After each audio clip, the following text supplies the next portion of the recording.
On to the macro discussion. True. Okay, so macro, as defined by Wikipedia. Define macro, Wikipedia. A macro, by definition, is a recorded pattern or sequence used to eliminate or shorten repetitive tasks. Macros, in the wiki, are small... Well, that doesn't really help us. Okay, so macro, for our definition, is outplaying your enemy team. I think I need to refresh this page.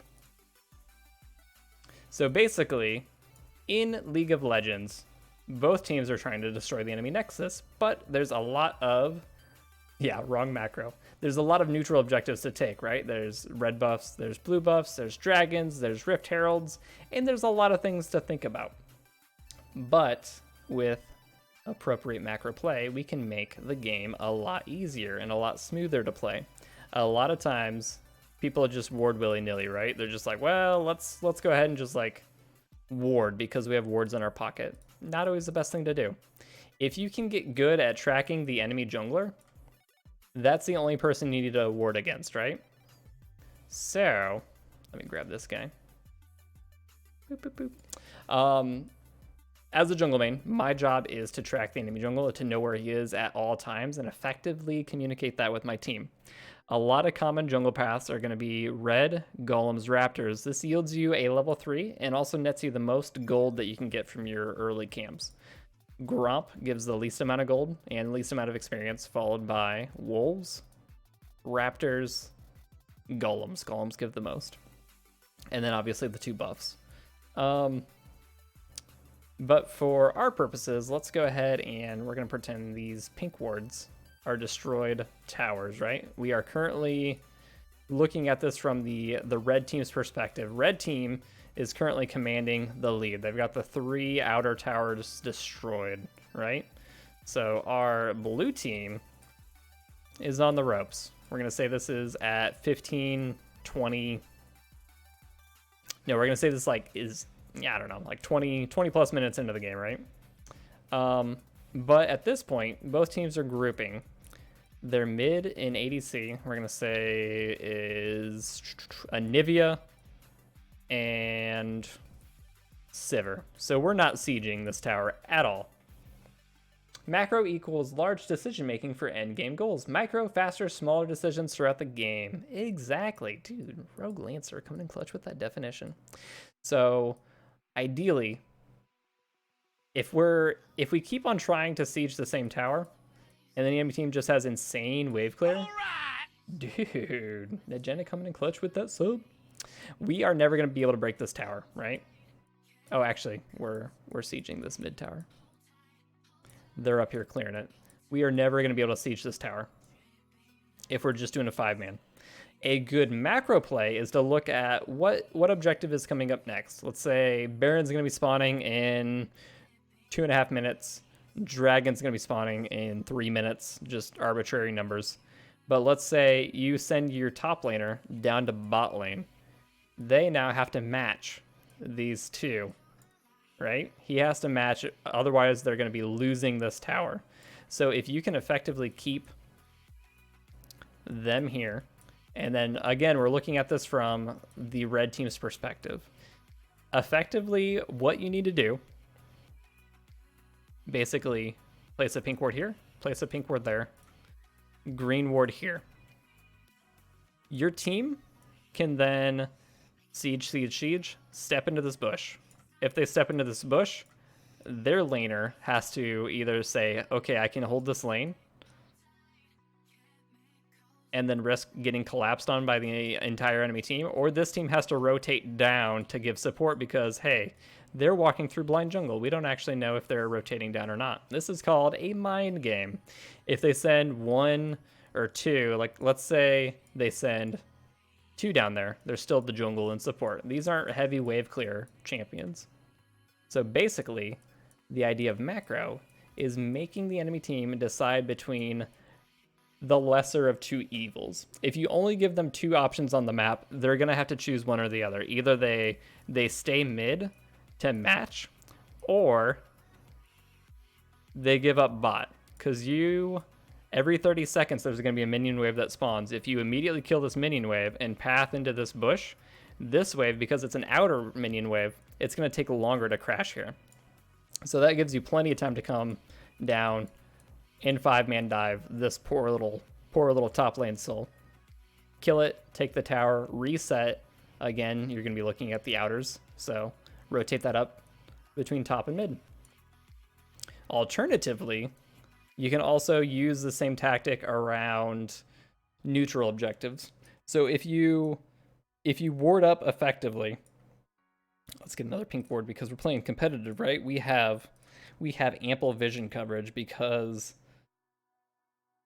we're playing competitive. So it doesn't matter. We just auto win. Everybody knows that they need to buy a pink ward in competitive, right? So alternatively, if you are contesting dragon, we're going to get rid of these guys. Let's say this is an early game dragon, so all the towers are still up.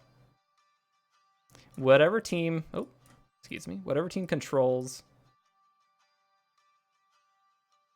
early game dragon, so let's send people where they should be. 80 carry support, mid lane jungle, 80 carry support, mid lane jungle. Whoops. Switch sides. Okay. So whichever team controls this area automatically has priority there, because in order for these guys to move up, they have to move into warded territory, which means we see them coming, and then also they don't have vision there, especially if you buy pink wards, because if they throw a green ward, oh, they know that it's pink warded, but you can already start this. If mid lane shoves hard, moves down even just into this bush or moves down into this bush, it's automatically going to make these guys have to play safer because he could be roaming down. They don't know where the jungle is, so if you have 4-man coming down bot, you can come in and kill these guys. So if they don't play safe, you either take the neutral objective between mid and jungle. Bot lane can shove in because, well, if they don't respect this, if they keep on trying to shove our players underneath the tower, mid and jungle can just rotate down and kill them. Alternatively, as the jungle, you can even show mid, push hard, push this guy under tower, and if you just even path right here, that is a huge pressure play for bot lane. And if they don't respect it, again, mid and jungle can just come down, tower dive. Towers aren't too scary if you have 4 people against 2 people. Or they can come over and again take the neutral objective. But either way, it's forcing your will on your opponents.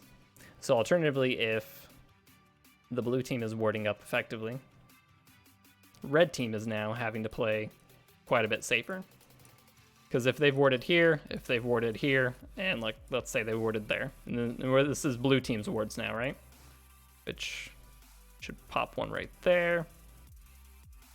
And this guy could go right there if you really, really wanted it. But at this point, if you have one side of the map covered, blue should all be playing towards that side. So like, if this guy's just constantly shoving this guy under the tower and he's hugging this wall, if red jungle comes to gank, he's going to get spotted right there. He's going to get spotted right here. If he comes through, spotted, spotted, spotted. Mid knows then that he can just play top side. If he comes in, he just runs. He runs safely. Their jungler can respond to a gank because we've seen him coming. Alternatively, if he comes from this path, even if you don't have vision here, it doesn't matter because when you're shoving, you're just pathing right back down into this bush. It doesn't matter if he pops out. You already have the advantage because you're close to your vision coverage. You know you're completely safe on that side of the map. You just got to make sure that you are warding effectively. If you can duo, like let's say if you're duoing, let's get rid of all these wards, right?